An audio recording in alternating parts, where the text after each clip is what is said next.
এই হচ্ছে সেই কল্পতরু গাছটি, যেখানে বসে স্বয়ং ঠাকুর কল্পতরু হয়েছিলেন। আর ওই যে ওপরের ঘরটি দেখছো, ওটাই হচ্ছে ঠাকুরের ঘর।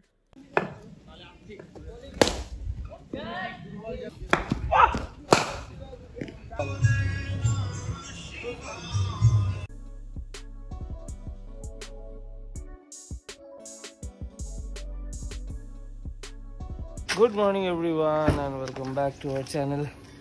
সকাল সকাল উঠে চলেও এসেছি প্র্যাকটিসে।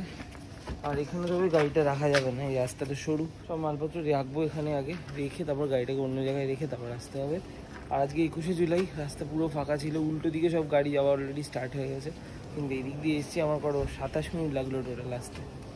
আজকের ব্লগটা শুরু হচ্ছে রান্নাঘর থেকে, কারণ এই যে এখন হচ্ছে আমাদের ব্রেকফাস্ট, লুচি আর সাদা আলুর তরকারি। সাদা আলুর তরকারি মা এখানে করে রেখেছে। এই যে আজ যেহেতু গুরু পূর্ণিমা, তাই আমাদের আজকে ভেজ ডে। সানডে হলেও কিছু করার নেই, কারণ পূর্ণিমা যেহেতু মানতেই হবে। তো সেইটা এখন সবে ব্রেকফাস্টটা শুরু হচ্ছে লুচি দিয়ে, তারপরে দুপুরের লাঞ্চ হবে। দেন আজকে একটু উদ্যানবাটি যাওয়ার আছে, কারণ আমার যে গুরুদেব, যিনি গুরুদেব, তিনি উদ্যানবাটিতেই বসবেন। আর পূর্ণিমা, গুরু পূর্ণিমা যেহেতু, তাই ওনার কাছে গিয়ে আমাদের মানে দর্শন করার আছে। তো সেটার জন্য আজকে সারাদিন চলবে একটার পর একটা।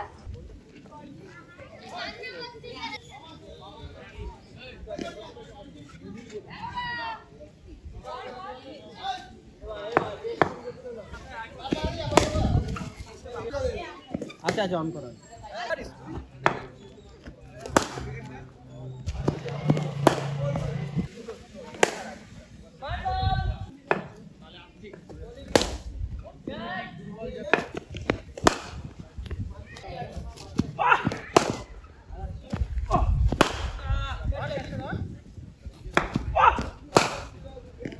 দুটো করি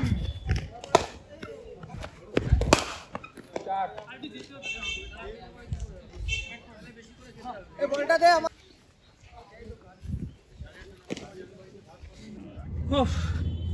ভালো সেশন হয়েছে আজকে। সকাল থেকে পুরো ক্লাউডি ওয়েদার ছিল, ভালো আরাম লাগছিল, হট করে রোদটা বেড়ে গেল।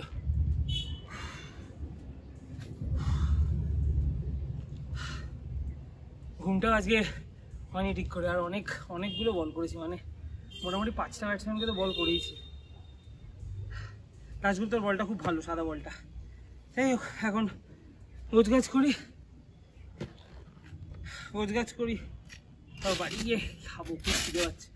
কাল রাতের বিরিয়ানিটা মনে হয় বেরিয়ে গেছে।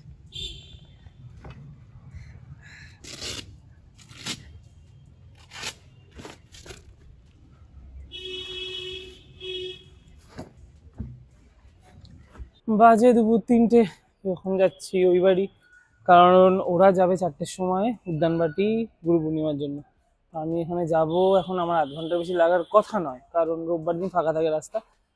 আর যদি খুব দেরি হয়ে যায় তাহলে একবার ওদের নিয়ে চলে যাবো, নাহলে যাবো তারপর 3:30টার সময় 4টে ওদের নিয়ে বেরোবো। আর এখন সব ওই 21শে জুলাইয়ের বাসগুলো উল্টো দিকে ফিরছে। আমি যখন সকালে আসছিলাম তখন ওই দিকে যাচ্ছিল, এখন সবাই এই দিকে আসছে।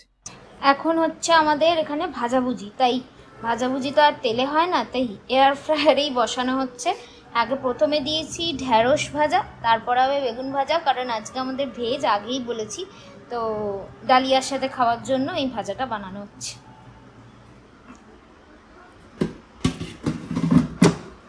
এই যে আমাদের ঢ্যাঁড়স ভাজা আর বেগুন ভাজা হাফটা হয়েছে, এখনো বাকি আছে, বাট ঢ্যাঁড়সটা নামিয়ে নেওয়া হচ্ছে।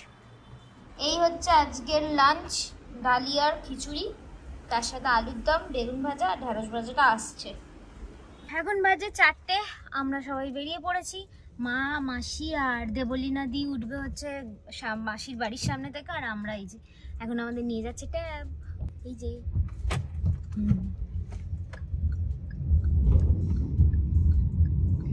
বৃষ্টিও পড়ছে। এসে গেছি উদ্যানবাটি। আমরা দ্বিতীয় গেট দিয়ে ঢুকলাম। আজ যেহেতু গুরু পূর্ণিমা, আমি, মা, দিদি, মাসি, দেবলীনা দি ও আমাদের বাড়ির সব থেকে ছোট সদস্য রাই, আমার দাদার মেয়ে, সেও এসছে। ঢুকেই একটু এগিয়ে রয়েছে জুতো খোলার ব্যবস্থা, আর তার ঠিক উল্টো দিকেই রয়েছে হাত ধোয়ার জন্য জলের ব্যবস্থা। এখানে সব কিছুই খুব সিস্টেমেটিক। এই যে নিচের ঘরটি দেখছো, এটি হচ্ছে মায়ের ঘর, আর ঠিক তার ওপরেই আছে ঠাকুরের ঘর। তাই সবার আগে আমরা ঠাকুরের দর্শনে যাচ্ছি, তারপর মায়ের ঘরে যাব, তারপর যাব আমাদের গুরুদেবকে দর্শন করতে। ওই যে মা, মাসি আর রাই একটু এগিয়ে গেছে, তাই ওই দিকেই যাচ্ছি। আর ওই যে ওপরের ঘরটি দেখছো, ওটাই হচ্ছে ঠাকুরের ঘর। এইদিকে ঠাকুরের জন্য আমরা যে যার নিজের পছন্দ মতন জিনিস এনেছি সেটাই দিচ্ছি, আর আমার ছোট্ট রাইও তার প্রিয় একটা জিনিস ঠাকুরকে দিচ্ছে। এবার ওপরে ঠাকুরের ঘরে যাবার জন্য লাইনে দাঁড়িয়ে।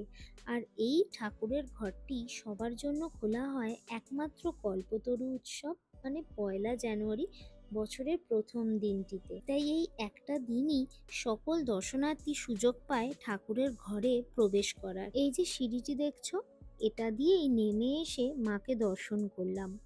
আর এত সুন্দর করে শাড়ি পরিয়ে সাজিয়েছে মাকে, খুব ভালো লাগছে দেখতে। হয়ে গেছে ঠাকুর ও মাকে দর্শন করা, এবার যাচ্ছি আমাদের গুরুদেবকে দর্শন করতে। আর এখানে হচ্ছে ঠাকুরের গান। এত সুন্দর একটা পরিবেশ যে না এলে সত্যিই বুঝতে পারতাম না। যেহেতু অনেক দর্শনার্থীরা আজ আসছে, তাই কি সুন্দর সব ব্যবস্থাপনা দেখো। সবাই লাইনে দাঁড়িয়ে থাকলে রোদ বৃষ্টির থেকে বাঁচার জন্য কি সুন্দর প্যান্ডেল করে দিয়েছে। আবার তার সাথে পাখাও রেখেছে যাতে গরমে মানুষের কষ্ট না হয়। আসলে আমরা তো বিকেল করে এসেছি, তাই অতটা রোদ বুঝতে পারিনি, কিন্তু যারা ধরো সকালে আসবে তাদের জন্যই এই ব্যবস্থাটা করেছে। দেখেও বেশ ভালো লাগলো। হয়ে গেছে গুরুদেবকে দর্শন করা, এত ভালো লাগছে। আর দর্শনের পরেই প্রসাদও দিয়েছে। আর এই দিকটাতে ছোট যে স্টলগুলো আছে তার মধ্যে একটিতে শরবত বিতরণ করছে। আর পাশের স্টলগুলোতে রয়েছে ঠাকুর, মা, গুরুদেবের সব ছবি, যেগুলো কিনতে পাওয়া যাচ্ছে। তাই আমার মাসি ছবি কিনতে গেছে। এই হচ্ছে সেই কল্পতরু গাছটি, যেখানে বসে স্বয়ং ঠাকুর কল্পতরু হয়েছিলেন। উদ্যানবাটিতে বিভিন্ন ধরনের ফুলের বাগান আমরা বরাবর দেখে এসেছি। এই যে দেখো কত ধরনের বোগনভেলিয়া, লাল, গোলাপি, সাদা, কত রঙের। এখন বাজছে ঘড়িতে বিকেল 5:30 মতো। আমরা একটু আগেই ফিরেছি। আসতে গিয়ে একটু বৃষ্টিতে ভিজেছে বলে রাইকে আবার দিদি মাথায় ড্রায়ার দিয়ে দিচ্ছে, নইলে তো আবার ঠান্ডা লেগে যাবে। আজ সন্ধেবেলার চায়ের সাথে রয়েছে গরম গরম সিঙ্গারা আর ভুজিয়া। এবার সবার সাথে এটা খেতে খেতে একটু আড্ডা দিই। এখন বাজছে 8:30। মাসির বাড়ি থেকে তো ফিরলাম 8টায়, একটু ফ্রেশ হলাম, আবার এখন বেরোচ্ছি। এখন যাওয়া হচ্ছে ডেস্টিনেশন কোথায়, হাতিবাগান। একটু ঘুরঘার, কোনো কাজ নেই আমাদের, আমরা কিছু না করতে হাতিবাগান যাচ্ছি। জাস্ট সানডে ইভিনিংটা একটু কাটাবো, কিছুই করবার ছিল না, হাঁটবো এদিক থেকে ওদিক, ওদিক থেকে এদিক হাঁটবো একটু। আর যদি কোনো দোকান টোকান খোলা থাকে, আমার যা হয় একটু কুচকাচি কেনা, আজকে কেনা আমাদের নেই, আমরা শুধু এমনি হাতিবাগান যাচ্ছি। ওইগুলো এমনি হাতিবাগান যাচ্ছি। আচ্ছা, এমনি হাতিবাগান যাচ্ছি, সেটা তো পরেই বোঝা যাবে, হাতিবাগান থেকে ফিরে এসেই বোঝা যাবে। এমনি বড় জোর তোমাকে আমি লস্যি খাওয়াতে পারি, শিবাশ্রমের লস্যি, ম্যাক্স মানে খাওয়াতে পারি, এছাড়া আর কিছু করার জন্য আমরা এমনিই যাচ্ছি। ওকে, এসে গেছি শিবাশ্রম। আমরা সবার আগে শিবাশ্রমে এলাম, কারণ যত দেরিতে লস্যি খাবো তত রাতের খাবার খেতে সমস্যা হবে। আগে একটা লস্যি খাই দুজনে মিলে, একটাই লস্যি নেওয়া হচ্ছে, দুটো খেলে এখন বাজে প্রায় 9:15। এখন দুটো একা লস্যি খেলে আর রাতে আজকে খাওয়া ইম্পসিবল হয়ে যাবে। একটা লস্যি দুজনে খাই, শেয়ার করে খাওয়ার মজা বেশি। আমাদের ঠিক 5 মিনিট লাগলো শিবাশ্রমে। রাস্তায় আমরা রোজ লস্যিটা খেয়ে চলে এসেছি হাতিবাগানের। এটা তো দেখলেই বোঝা যাচ্ছে পাঞ্জাবির দোকানগুলো। এবার দিদি মাঝে ফোন করেছে, দিদির একটা টক দই লাগবে। এখন মনে পড়েছে কি কেন লাগবে টক দই? পনির রান্না করবো, পনির। টক দই দিয়ে? আচ্ছা, পনির রান্না করবে দিদি টক দই দিয়ে কালকের জন্য, তাই টক দই লাগবে। তাই বলেও দিল কোন দোকানে পাওয়া যায়। আমরা এখন ওই দিকে যাচ্ছি, হাতিবাগান বাজারের দিকে।